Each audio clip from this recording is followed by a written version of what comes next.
محمدی بیگم والی بات ہو گئی. یہ کہتے ہیں, ایک منٹ ذرا دوست سن لیں. ایک دوست نے فرمایا کہ ذرا محمدی بیگم کی بات بھی چھیڑو, وہ کیا قصہ ہے.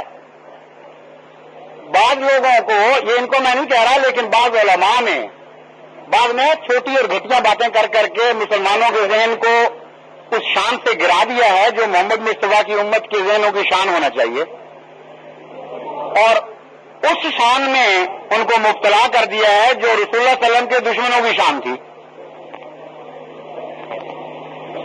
بات یہ ہے کہ ایسا اعتراض اصولی بات ہے, کسی پر نہیں کرنا چاہیے جو اپنے پر پڑتا ہو. ایسا حملہ کسی پر نہیں کرنا چاہیے جس کا وار اپنے پیاروں پر بھی ہونے کا خطرہ ہو.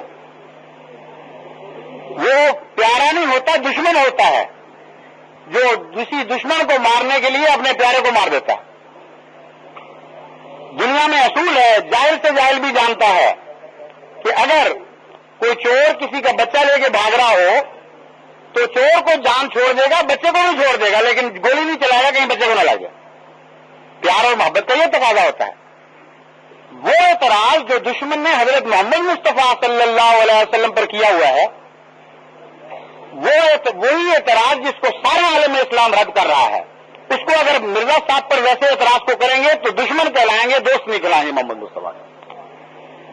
وہ اعتراض کیا ہے وہ سنیے, جس کو خود پرانے مسلمان علماء نے اپنی لاعلمی میں اچھالا, نعوذ باللہ من ذالک, اور سارا دشمن اسلام اس کو لے کر نکلا ہے. کہتے ہیں اپنے منہ بولے بیٹے سے نعوذ باللہ من ذالک محبت ہو گئی, بیٹے کی بیوی سے. زید کی بیوی حضرت زینب سے, پھوپھی زادان سے نعوذ باللہ رسول اللہ صلی اللہ علیہ وسلم کو محبت ہو گئی. سنیے ذرا قصہ, اور وہی بنا لی کہ منہ بولا بیٹا یوں کس سے ہوتے ہیں, بے شک شادی کر لو. یہ اعتراض ہے گندا اور ناپاک, رد ہونے کے لائق, جو دشمن اسلام نے محمد مصطفیٰ پہ کیا. ہم اس کو رد کرتے ہیں کہ یہ بکواس سننے کے بھی قابل نہیں. خدا کے رسول کی دل کی نیت پر حملہ کرنا تمہارا کام نہیں. جب وہی نازل ہوئی تھی یا نہیں ہوئی تھی, تم بیچ میں کہاں سے بیٹھے ہوئے تھے. اب بہن ہی وہ ویسا اعتراض اگر مرزا صاحب پر کریں گے تو اسے تو مرے ہوئے اعتراض کو زندہ کر دیں گے کہ نہیں کر دیں گے. یہ میں کہتا ہوں دشمنی ہوا کرتی ہے, محبت نہیں ہے کوئی. مرزا صاحب پر علماء نے یہی اعتراض کیا کہ محمدی بیگم سے عشق ہو گیا نعوذ باللہ من ذالک, اور دو بیوی بنانے کی خاطر وہی بنا لی. کوئی فرق ہے اعتراضوں میں؟ وہی اعتراض ہے, گندگی کا پہلو لیے ہوئے. اصل راز یہ ہے, اور غور سے سننے والی بات ہے, کہ نبیوں پر جو ذاتی الزام لگتے ہیں, قرآن کریم کہتا ہے کہ وہ اس لیے جھوٹے ہیں سارے الزام. یہ دلیل سنیے قرآن کریم کی. وہ اس لیے جھوٹے ہیں کہ نبوت سے پہلے وہی دعوے دار 40 سال کی بھرپور جوانی تمہارے اندر گزار رہا تھا, اور ایک بھی انگلی اعتراض کی اس کے خلاف نہیں ہوتی تھی. تم لوگ پاگل کیوں ہوئے جا رہے ہو؟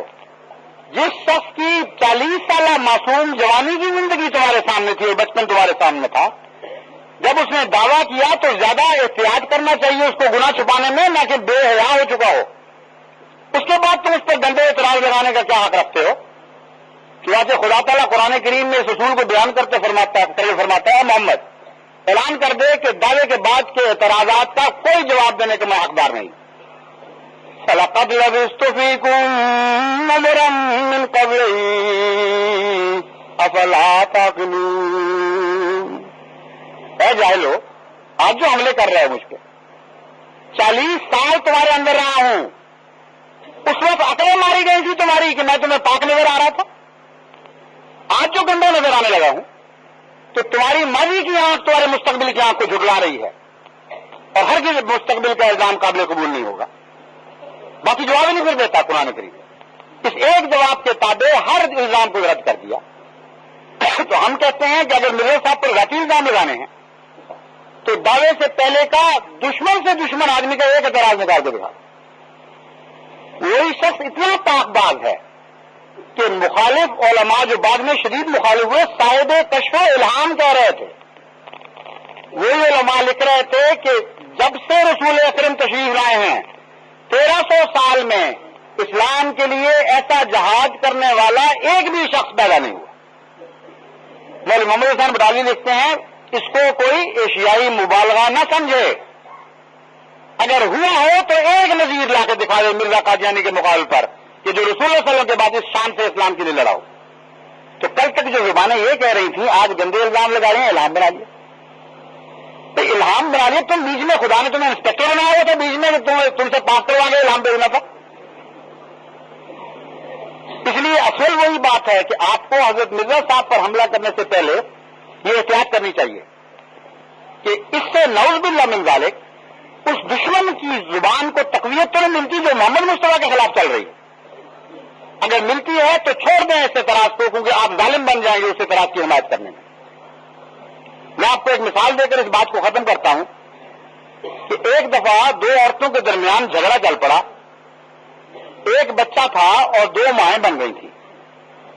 ایک کہتی تھی کہ یہ میرا بچہ ہے، دوسری کہتی تھی میرا بچہ، اور دونوں وویلا مچا رہی تھی۔ حضرت سلیمان جن کو خدا نے حکمت عطا فرمائی تھی، لوگ ان کی عدالت میں ان کو پکڑ کے لے گئے اور کہا صاحب حکمت نبی تو فیصلہ فرما، ہماری تو اگلے ماری گئی ہیں، یہ بھی روتی ہے وہ بھی روتی ہے، پتہ نہیں لگتا ماں کون سی ہے۔ حضرت سلیمان کے متعلق آتا ہے روایات میں کہ آپ نے فرمایا بڑا آسان فیصلہ ہے، تم سچی ہو؟ اس نے کہا ہاں جی میں سچی ہوں۔ تم بھی سچی ہو؟ ہاں میں بھی سچی ہوں۔ بہت اچھا، میری بچہ دونوں کا آدھا بیچ میں سے میں کاٹ دیتا ہوں، آدھا اس کو دے دو آدھا اس کو دے دو۔ جو ماں تھی اس نے رو پڑی، چیخیں نکل گئی، خدا کے لیے اس کو دے دے، میرا بچہ نہیں، میں جھوٹ بول رہی تھی، میں جھوٹی تھی، یہ سچی ہے، خدا کی قسم اس کو بچہ دے دو۔ اور سلمان نے کہا اس طرح سچ بولا کر، یہ اس کا بچہ ہے، مامتا جھوٹ نہیں بولا کرتی، یہ مامتا کی آواز۔ تو محمد مصطفیٰ سے عشق ہو تو مرزا صاحب کو جھوٹا کرنے کے لیے ایسے الزام لگائیں جو رسول اللہ صلی اللہ علیہ وسلم پر بھی چرکا لگانے نعوذ باللہ من والے۔ یہ محبت کا تقاضا نہیں، یہ جھوٹ ہے، جھوٹی ماں کی باتیں، سچی ماں کی باتیں نہیں۔